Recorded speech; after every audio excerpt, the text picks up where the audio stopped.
महाराज म्हणतात की काही लोक म्हणजे वेदाचं अभ्यास करतात, पठण करतात, पण ईश्वराला कसं मिळवावं याचं ज्ञान त्यांना माहिती नसतं.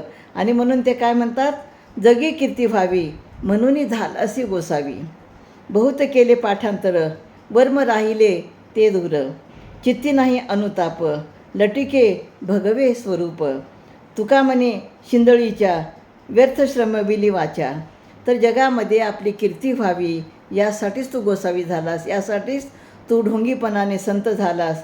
तू आत्तापर्यंत खूप वेदाचे अनेक ग्रंथाचे पाठांतर केलेस, परंतु देवाला प्राप्त करून घेण्याचे खरे वर्म तुला कळलेच नाही आणि त्याच्यापासून तू दूरच राहिलेला आहेस. अरे, तुझ्या चित्तामध्ये तू केलेल्या कर्माचा अजूनही तुला पश्चाताप होत नाही, परंतु वरवर भगवे वस्त्र नेसून ढोंगीपणाचा वेश धारण केला आहेस आणि लोकांना दाखवत आहेस की मी खूप खूप खूप मोठा ज्ञानी आहे, खूप मोठा साधू आहे, खूप मोठा संत आहे, असे तू दाखवत आहेस. ढोंगीपणा तुझ्यामध्ये आहे. तुकाराम महाराज म्हणतात, अशी शिंदळीच्या तू वेदाचे अनेक ग्रंथाचे पाठांतर करून आपल्या वाणीला व्यर्थ श्रम दिलेला आहे. म्हणजे तुझ्या या श्रमाचा काहीच उपयोग नाही.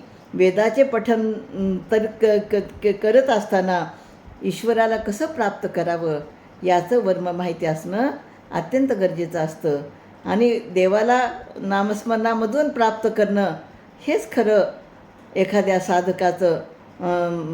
साधकाचं ध्येय असतं, असे अभंग सांगतात. रामकृष्ण हरी.